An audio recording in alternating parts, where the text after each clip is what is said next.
मेरे पास मरीज़ आके बोलता है सर मुझे सर्वाइकल हो गया। मैं उसको बोलता हूँ भाई सर्वाइकल तो तेरे पास भी है, मेरे पास भी है, क्योंकि हमारी स्पाइन में ऊपर से लेकर नीचे तक जॉइंट्स हैं। सीधा जाओ, डिस्क निकालो, केज डालो या जो भी स्पेसर होता है वो डालो and the surgery is finished. Only way to avoid a complication और avoid a bad result is not to operate. Hello and a very warm welcome. मैं हूं गीतांजलि और आप सभी का स्वागत है हमारे आज के इस पॉडकास्ट में, जहां आज हम हमारी स्पाइन की हेल्थ के बारे में बात करेंगे। क्योंकि अब ये इशू जो है वो एज रिलेटेड नहीं रहा है। अब सारे यंग प्रोफेशनल्स जो हैं वो अपने बैक पेन से या तो जूझ रहे हैं या बैक से जुड़ी किसी ना किसी प्रॉब्लम से वो जूझ रहे हैं। अब इसे हमारी जो लाइफस्टाइल चेंजेस हैं उन पर ब्लेम कीजिए या कुछ भी कहिए, हमारा लॉन्ग आवर्स तक बैठे रहना, स्क्रीन टाइम इतना ज़्यादा हो गया है, तो इन सब का जो असर है अब युवाओं पर भी देखने को मिल रहा है। तो आज इसी पर हम चर्चा करेंगे और उसके लिए हमारे साथ है doctor Ashish Tomar, who is the director orthopaedics and minimally invasive spine surgery, Sarvodaya hospital Faridabad, और उन्हें इस फील्ड में 15 साल से ज़्यादा का एक्सपीरियंस है। तो आइए स्वागत करते हैं डॉक्टर तोमर का। Doctor Tomar, a very warm welcome to the show. Thank you ma'am, नमस्कार। तो सबसे पहले तो बात करते हैं आपके प्रोफेशनल एक्सपीरियंस के बारे में। 15 साल से ज़्यादा का आपको एक्सपीरियंस है, तो पहले तो बताइए शुरुआत किस तरह से हुई। और मेडिकल तो ऑलरेडी बहुत ही टफ फील्ड है और उसमें भी आपने स्पेशलिटी जो है, स्पेशलाइजेशन आपका स्पाइन में है, तो ऐसा कैसे? अगर हम शुरुआत की बात करें तो I was really interested in biology, human science कैसे, ह्यूमन सेल्स कैसे बिहेव करते हैं, ये सब पढ़ने में बहुत मज़ा आता था। एंड उससे लगा कि डॉक्टरी एक प्रोफेशन है जिसके बारे में हमें पढ़ना चाहिए और देखना चाहिए। सो उसके लिए स्पेशलाइजेशन आ गई हैं। सो जैसे joint replacement, spine surgery, arthroscopy, hand surgery. So मेरे को स्पाइन बहुत इंट्रीगिंग लगता था because you have to be, मतलब आपको सब कुछ सही करना है। आपको शायद स्पाइन सर्जरी एक ऐसी सर्जरी है जो बहुत ज़्यादा चांसेस नहीं देती। अगर कुछ वहाँ गलत हुआ तो स्पाइन एक ऐसा स्ट्रक्चर है जो बेसिकली परमानेंट स्ट्रक्चर है और उसमें कोई भी प्रॉब्लम होने से chances of having difficult situation for the patient are very high. तो इसकी वजह से इसकी जो कॉम्प्लेक्सिटी है दैट रियली इंट्रीग्ड मी। मुझे लगा ये बहुत ही इंटरेस्टिंग है और इसमें आगे और पढ़ना चाहिए और समझना चाहिए। एंड ऑब्वियसली स्पाइन के फिर मैंने रिज़ल्ट्स देखे। स्पाइन के रिज़ल्ट्स अमेजिंग है। सोसाइटी में मिथ है कि जो स्पाइन सर्जरी होती है वो नहीं करानी चाहिए। स्पेशली बहुत सारे पेशेंट डरते हैं कि अगर स्पाइन सर्जरी हो गई तो हम शायद बिस्तर से नहीं उठेंगे, हम शायद दोबारा वैसी ज़िंदगी नहीं जी पाएंगे। But what I saw during my career and now that I am practising for the past 15 years that we were discussing, spine surgery में लाइफ चेंजिंग रिजल्ट्स हैं। मेरा रोज़ का काम है मैम, बिस्तर पे मरीज़ लेटा हुआ आता है, वो अगले दिन चलता है, ऑपरेशन कराता है और अगले दिन चल के घर जाता है। So it is like magical and we experience it daily. तो ये मतलब कह सकते हैं high risk and high reward वाला आपका ये स्पेशलाइजेशन है। Definitely ma'am. लेकिन हाई रिवॉर्ड तो ठीक है, लेकिन कई बार ऐसे भी केसेस हुए होंगे जो सक्सेसफुल नहीं रहे होंगे। कभी उनसे आप डिसहार्टेंड फील हुए? Did you ever feel like giving up? So in any surgery whatever you do, less than 1% problems can come. And spine में जैसे हम जो पेशेंट को समझाते हैं, जो आप कह रहे हैं प्रॉब्लम होने का, सो देयर आर 2 थिंग्स इसके अंदर मैं डिवाइड करूँगा। स्पाइन में एक इशू है कि जो एक मिथ भी है सोसाइटी में, स्पाइन सर्जरी के लोग जनरली जो पेशेंट्स देखते हैं जो बिस्तर पे पड़े हैं या बेड रिडन हैं, वो पेशेंट्स हैं जिनको रोड ट्रैफिक एक्सीडेंट हुआ। रोड ट्रैफिक एक्सीडेंट होने के बाद उनकी स्पाइनल कॉर्ड में इंजरी हो गई, जो परमानेंट इंजरी थी, जो डिवास्टेटिंग थी और वो कट गई नस। तो हम पेशेंट को बताते हैं कि आपकी जो सर्जरी हो रही है वो इसलिए हो रही है कि ताकि आप करवट ले सकें, बैठ सकें, आपको बेड सोर ना हो और आप आगे की ज़िंदगी अच्छे से जी सकें। नसों की रिकवरी हमारे हाथ में नहीं होती, हम स्पाइन को स्टेबलाइज करते हैं। नस की रिकवरी ऑटोमेटिक प्रोसेस है। So I tell my patients that 5% of such patients which will miraculously get better, but that ratio is just 5% in that scenario. Apart from that, spine surgery is very safe. Spine surgery से कुछ घबराने की ज़रूरत नहीं है, ये रोज़ का काम है। हमारे जैसे लोगों का रोज़ का पेशा है। जैसे आप दाल रोटी खाते हैं, जैसे आप खाना खाते हैं, वैसे हम ये काम करते हैं। कोई नस दबी है, सिवियर नर्व कंप्रेशन है, कुछ भी प्रॉब्लम है, most of the problems are very manageable. और उनके रिजल्ट्स बहुत अच्छे हैं, ना के बराबर होता है। जैसा आपने पूछा क्या मेरे साथ हुआ है, तो मेरे साथ हुए हैं challenges, complications are part of life. It is a famous saying in ours this thing कि to the only way to avoid a complication और avoid a bad result is not to operate, that is the only way. तो problems do happen, but वो बहुत कम लोगों में होती है, rarely होती है। इसलिए it is a very very heartening thing. जब आप रोज़ मरीज़ों को चलाते हो, रोज़ मरीज़ खुश होते हैं, ब्लेसिंग्स देते हैं, दैट रियली हेल्प्स। और वही मोटिवेशन रहता है, वही आपको it gives you that kick कि यार इसको ठीक किया, इसको ठीक किया, इतने लोगों को ठीक किया। एंड डिजीज़ के हिसाब से है। और एक और चीज़ है कि ऑब्वियसली कभी कभी हमें ऐसा लगता है, जैसे कि हम कॉम्प्लिकेशंस की जो बात करते हैं, तो देयर आर सिचुएशंस जहाँ एज अ डॉक्टर मुझे पता है कि ये चैलेंजिंग केस है। तो अब मैं ये जानना चाहती हूँ कि how has this profession changed you personally? Spine surgery has made me humble, that is one thing. मतलब स्पाइन एक ऐसा वो है कि यहाँ पे ना ये आपको ज़मीन पे रखता है। स्पाइन सर्जरी पर से ये आपको ज़मीन पे रखता है।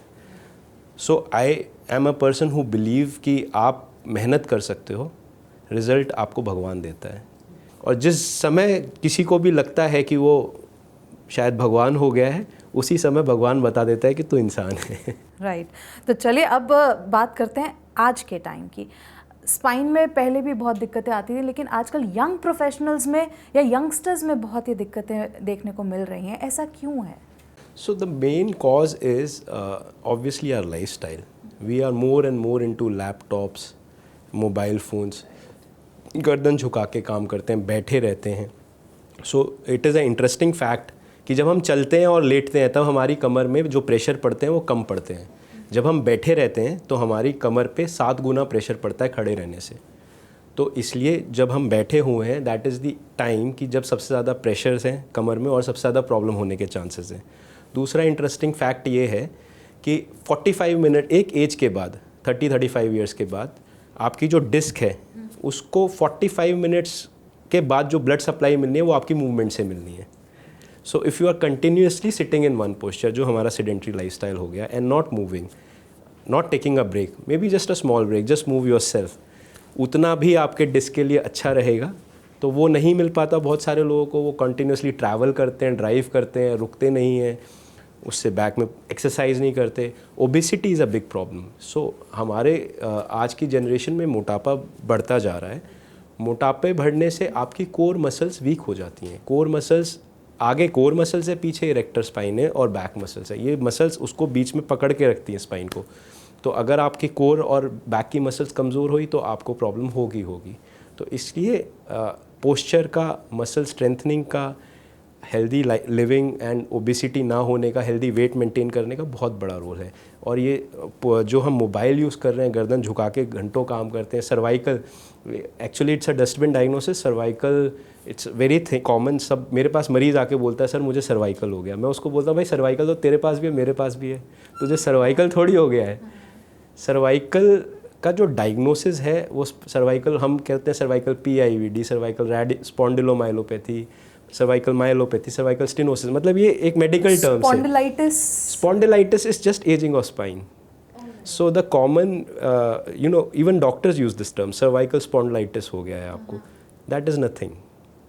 So your spine and my spine is going to age with, just like our hairs are going to get white and the normal aging process. Spondylitis is bone formation, हड्डी का बढ़ना। हड्डी का बढ़ना एक नॉर्मल प्रोसेस है जो गर्दन में भी होगा, कमर में भी होगा। उससे दर्द नहीं होता, दर्द के कुछ और कारण होते हैं, जनरली मस्कुलर होते हैं। बट अगर कुछ प्रॉब्लम्स परसिस्ट करती है तो वो उसको हम देखते हैं। But generally, in general, if you maintain a good weight, if you maintain good exercise regime, and if you are watching something, then try to watch it with a straight neck. आप सीधा देखिए, कमर सीधी रखिए, सीधे बैठिए, move करिए 45 minutes में, उससे आपका स्पाइन हेल्दी रहेगा and you can prevent major diseases. हर 45 मिनट बाद उठ के चलना ज़रूरी है। चलिए नहीं तो घूम लीजिए। राइट। तो मैं यही जानना चाहती हूँ, जैसे आपने बोला कि मसल पेन होता है, तो हम ये कैसे समझें, मतलब हाउ शुड आई डिफरेंशिएट, अगर मेरे को बैक पेन हो रहा है तो मुझे कैसे पता चलेगा कि ये नॉर्मल मसल पेन है या it is something serious? So it's a good question. So in my OPD, 90% of patients are having back pain, जो कि किसी को कुछ नहीं करना.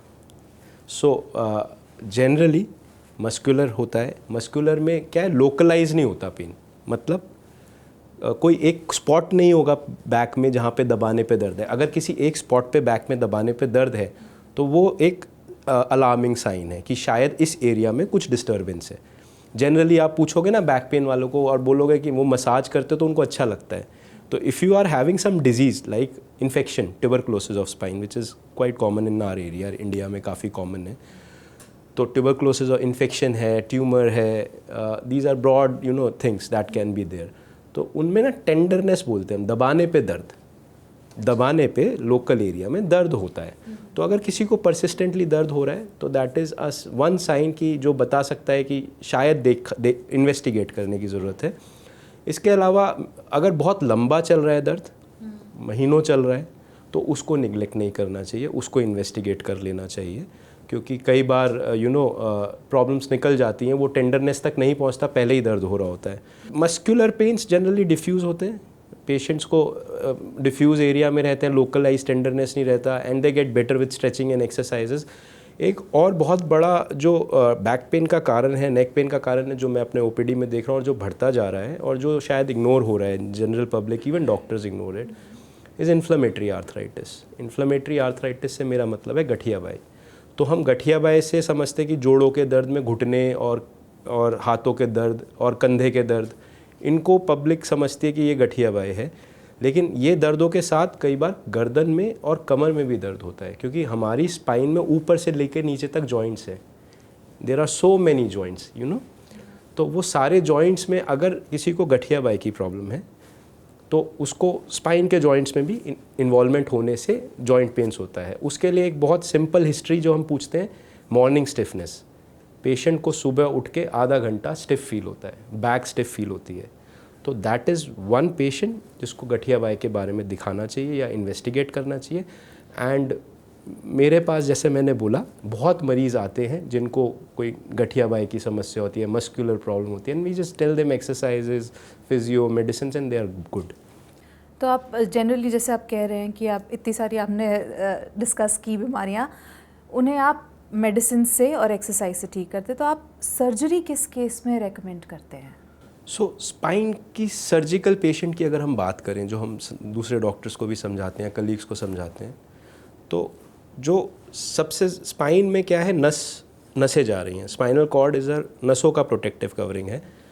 नसें हमारी गर्दन में जो नसें होती हैं, गर्दन की नसें हमारी हाथ में आती हैं, हमारी लोअर बैक की नसें हमारी पैरों में जा रही हैं.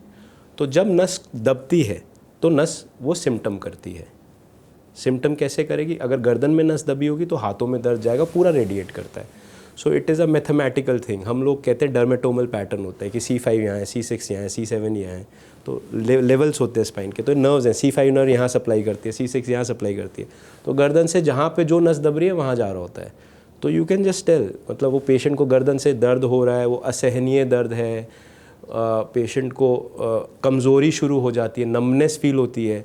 सिमिलरली बैक से पैरों में दर्द जाता है और वो पूरे पैर में दर्द जाता है. वो ऐसा नहीं होता कि पेशेंट को घुटने में दर्द हो रहा है, नीचे एंकल में दर्द हो रहा है और पीछे बटक्स में दर्द हो रहा है. That is not radiating. पूरा ऊपर से लेकर नीचे तक जा रहा होता है. Generally it is radiating beyond the knee joint. So those are the patient जिनको ज़्यादा नी नर्व्स दबने की प्रॉब्लम है और उनको कोई कमज़ोरी आ रही है, पैरों में नमनेस आ रही है. फिर एक चीज़ है न्यूरोजेनिक क्लॉडिकेशन, हम बोलते हैं. न्यूरोजेनिक क्लॉडिकेशन का मतलब क्या होता है कि हम थोड़ा चलते हैं, हमें बैठना पड़ता है.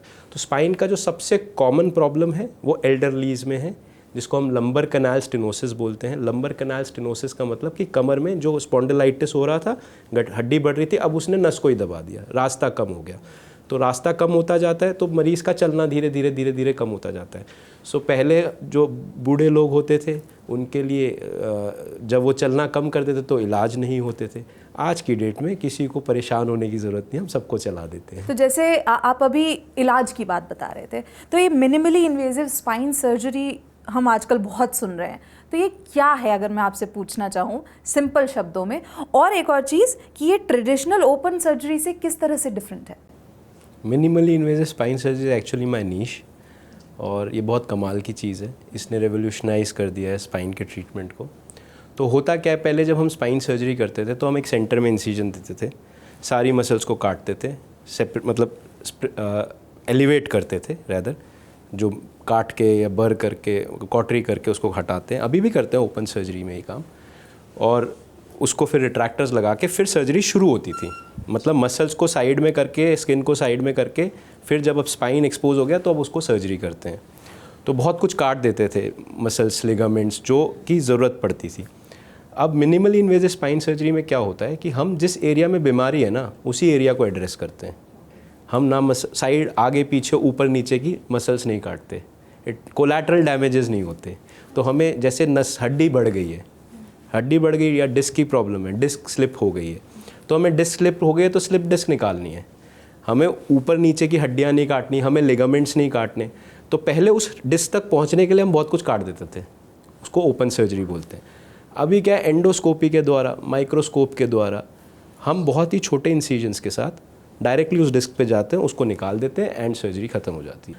सेफ्टी बढ़ गई है, फिर ब्लड लॉस नहीं होता पेशेंट को, पेन नहीं होता पेशेंट को सर्जरी के बाद, ना के बराबर पेन होता है, कम पेन होता है, पेशेंट का डिस्चार्ज जल्दी होता है, उसके पैसे बचते हैं।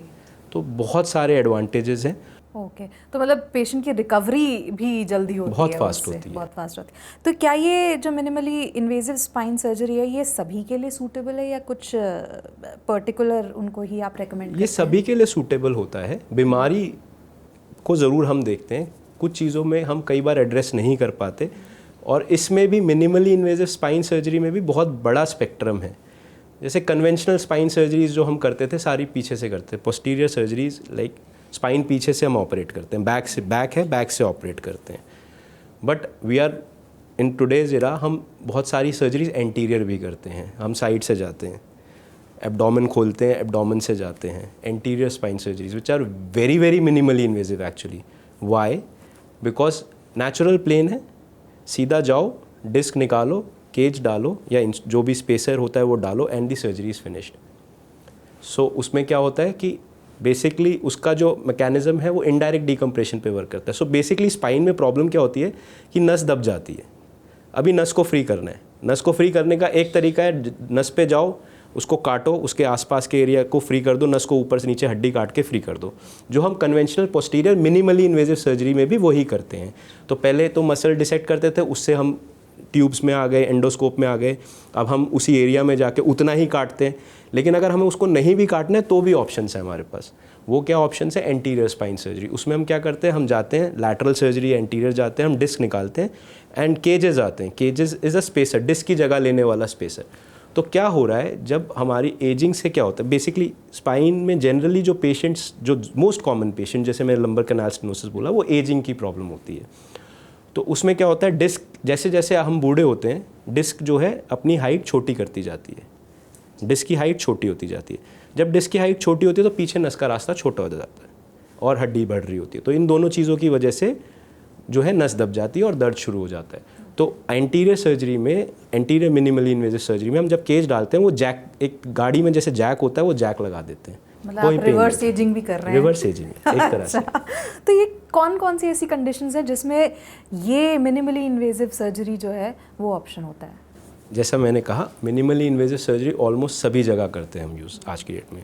Deformity, scoliosis and big kyphotic deformity, जहाँ बहुत सारी हड्डी काटनी है, हमें बहुत कुछ करना है, वहाँ पे शायद हम उतना नहीं कर रहे मिनिमली इन्वेजिव यूज़, अभी भी ओपन कर रहे हैं।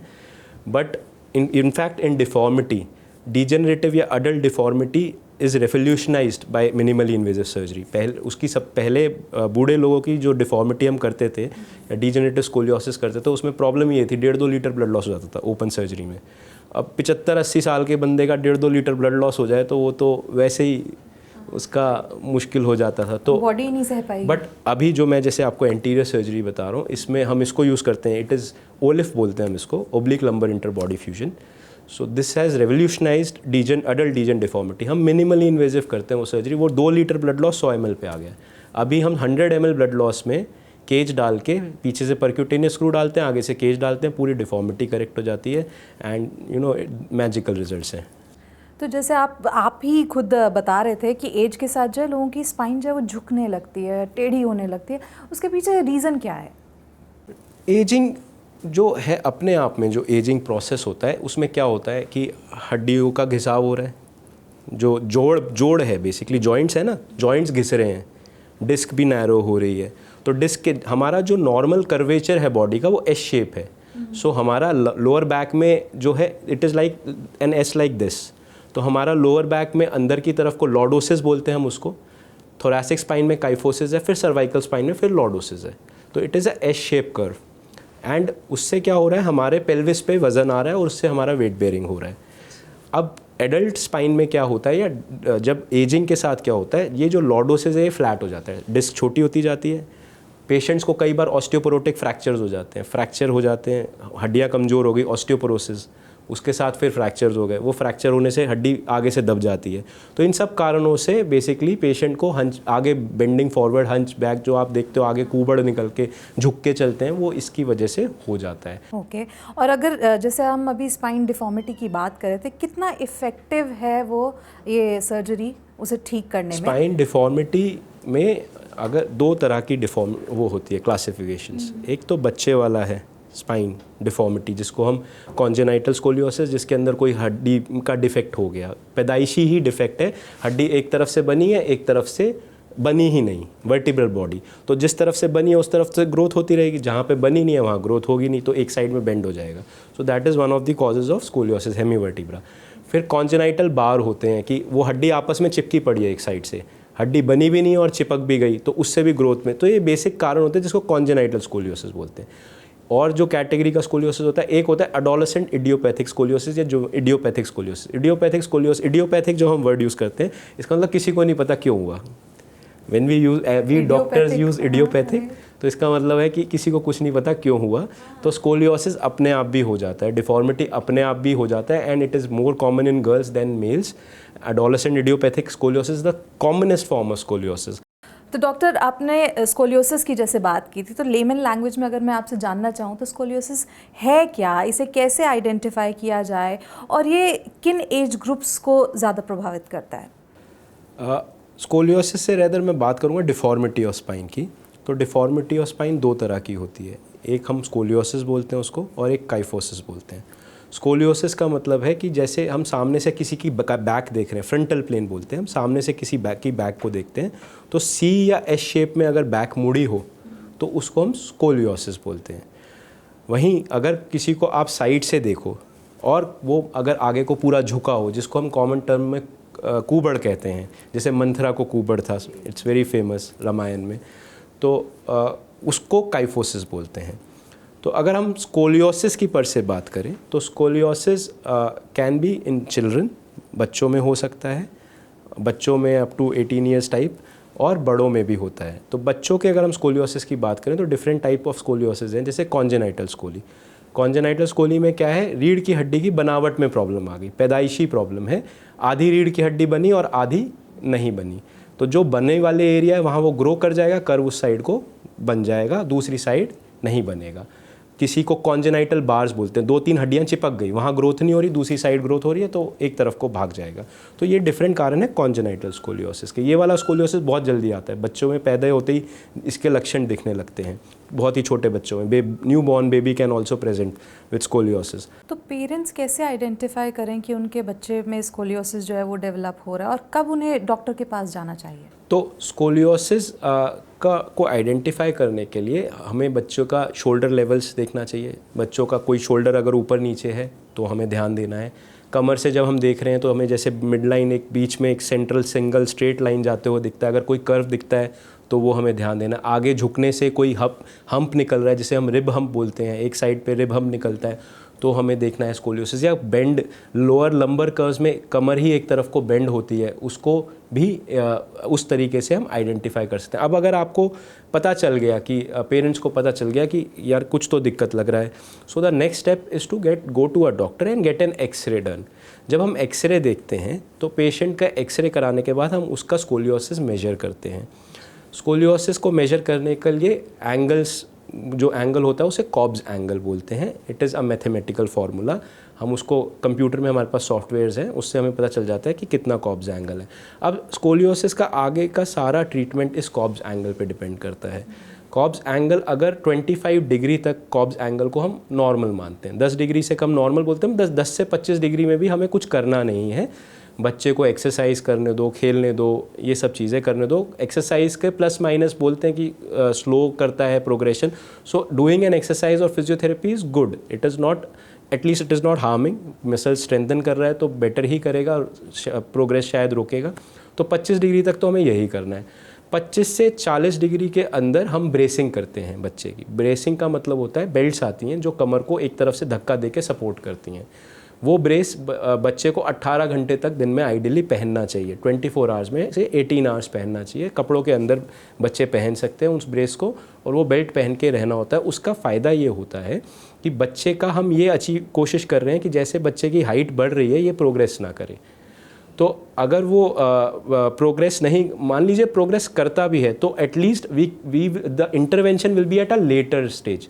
लेटर स्टेज से होने का फ़ायदा क्या होता है कि बच्चे की हड्डियाँ बड़ी होती हैं, साइज़ बड़ा होता है, सर्जरी करना आसान होता है।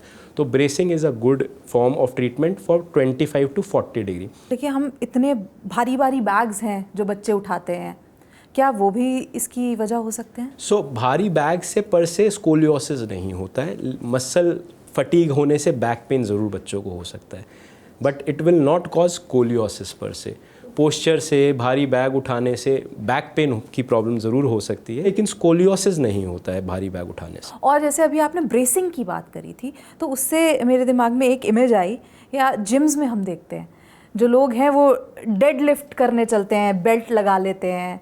तो क्या मतलब हाउ हार्मफुल इज़ दैट? क्या ये बेल्ट्स प्रोटेक्ट करती हैं उनकी स्पाइन को? सो ब्रेसिंग ये भी एक एक्चुअली मार्केट गिमिक है। ब्रेसिंग इतना ज़्यादा, मैं आजकल अमेज़ॉन पे देखता हूँ कि इतने सारे बेल्ट्स आपका पोस्चर ठीक कर देगा।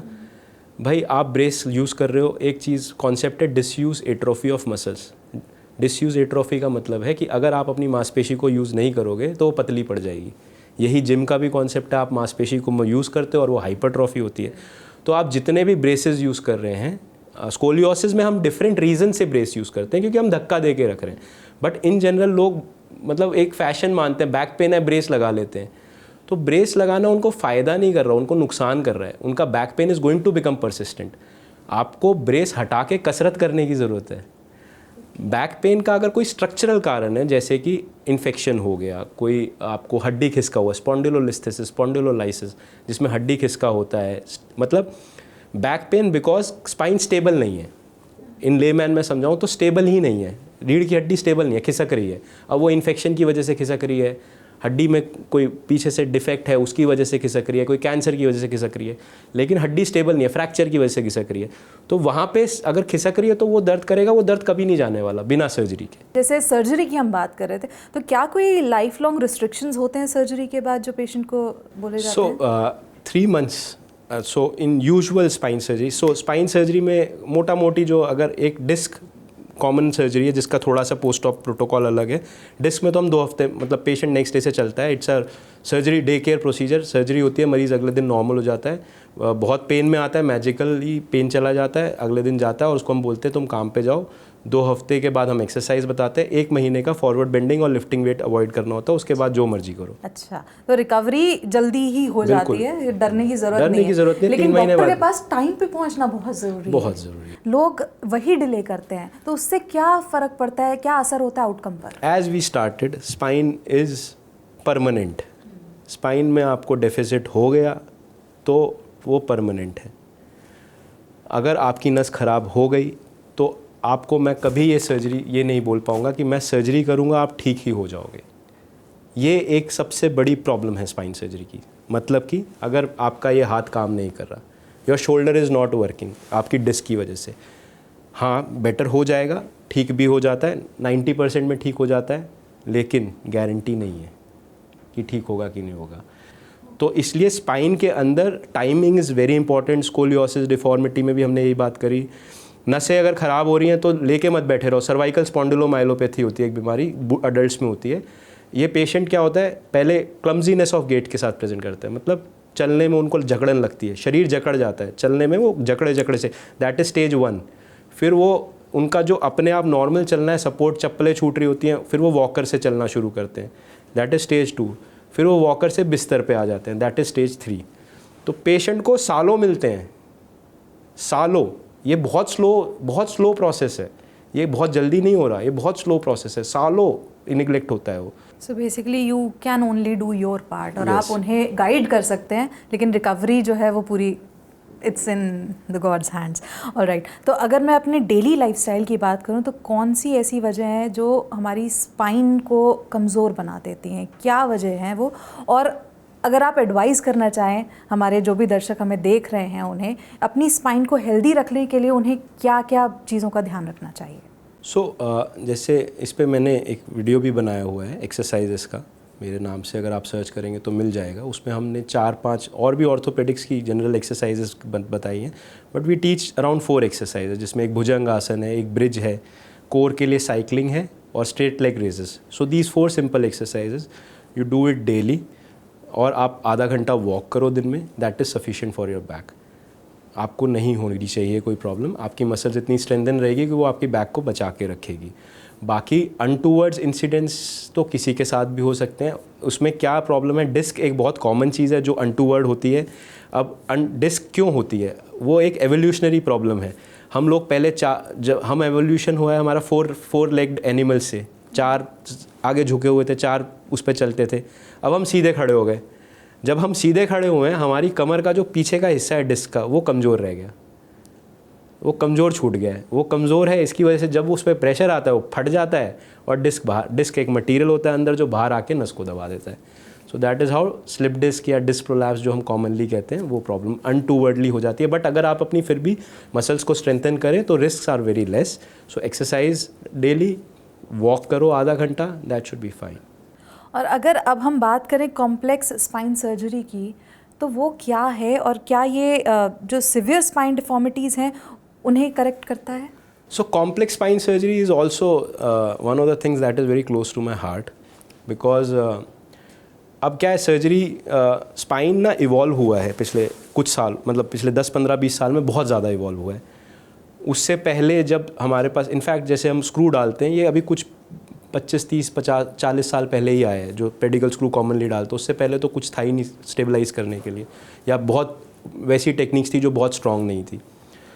तो स्पाइन की जो कॉम्प्लेक्सिटी है सर्जरी की, वो जैसा मैंने आपको बताया था, वो मैं कॉम्प्लिकेशन से रिलेट करता हूँ। कि मतलब अगर मुझे मैं बोलता हूँ कि most of the 99% of the spine surgeries ऐसी हैं जिसमें मैं पेशेंट को बोलता हूँ, आप रोड क्रॉस करते हो ना, आपका एक्सीडेंट हो सकता है, आप ट्रेन में जाते हो आपका एक्सीडेंट हो सकता है, आप फ्लाइट में जाते हो एक्सीडेंट हो सकता है। तो वो जो रिस्क है वो आपको उठाना पड़ेगा। आप जिंदा हो तो रिस्क उठाना है, वो रिस्क तो उठाना पड़ेगा। तो दे आर दैट सेफ। हम रोड क्रॉस करते हुए सोचते नहीं है, हम we just cross it. So it is like that, it is like just cross it, मतलब दिमाग मत लगा यार, ना तू लगा ना मैं लगाऊंगा। लेकिन देर आर सिचुएशंस जहाँ पे अब पीछे पहले सर्जरी हो रखी है, बहुत सारे मरीज़ों की सर्जरी हो गई, बॉच्ड अप हो गई, कुछ पंगा हो गया, कुछ प्रॉब्लम हो गई, इन्फेक्शन हो गया, या अच्छे से सर्जरी नहीं हुई, प्रॉब्लम हुई, या सर्जरी फेल हो गई, जहाँ पे प्रॉब्लम थी उसके ऊपर सर्जिकल प्रॉब्लम बन गई, जिसको हम रिवीजन स्पाइन सर्जरी कहते हैं। तो रिवीजन स्पाइन सर्जरी में क्या है, सारे टिश्यूज़ फाइब्रोटिक होते हैं, पीछे सब चिपका मिलता है, तो इसकी वजह से वो थोड़ा कॉम्प्लेक्सिटी उसकी बढ़ जाती है। तो जैसे आप ये रिवीजन सर्जरी की बात कर रहे थे, उसके लिए क्या स्पेशल एक्सपर्टीज चाहिए? सो रिवीजन सर्जरी आज की डेट में हम बहुत आसानी से कर पा रहे हैं। उसका सबसे बड़ा रीज़न एंटीरियर स्पाइन सर्जरी है। आजकल हम पीछे से जाते ही नहीं हैं, वी गो फ्रॉम एंटीरियर, जहाँ पे जा सकें, जहाँ पे भी स्ट्रक्चरली एनाटमिकली, तो वो वर्जन कॉरिडोर मिल जाता है हमें जाने, क्योंकि हम पीछे से जा ही नहीं रहे। We are kind of getting away from all the problems that were. So that is why anterior spine surgery का बहुत बड़ा रोल है। ये अभी इंडिया में आ रहा है, बहुत कॉमनली नहीं हो रहा है अभी भी। It is still coming in and getting getting warmed up here. US में almost 60% of the surgeries are converted to anterior spine surgeries, and because they are minimally invasive, तो ये एकदम आइसिंग ऑन द केक है। It really helps. जो उसके technical challenges हैं उसको अगर एक साइड कर दिए जाए तो बहुत ज़बरदस्त चीज़ है। Well with this, thank you so much doctor Tomar, हमें इतना डिटेल में स्पाइन हेल्थ से जुड़ी ये सारी जानकारी देने के लिए, इतने इंसाइटफुल कॉन्वर्सेशन के लिए. It was a pleasure having you on the show. Thank you ma'am, pleasure is all mine. It was great to be here. Thank you so much. और इसी के साथ इस पॉडकास्ट में बस इतना ही. बने रहिए हमारे साथ.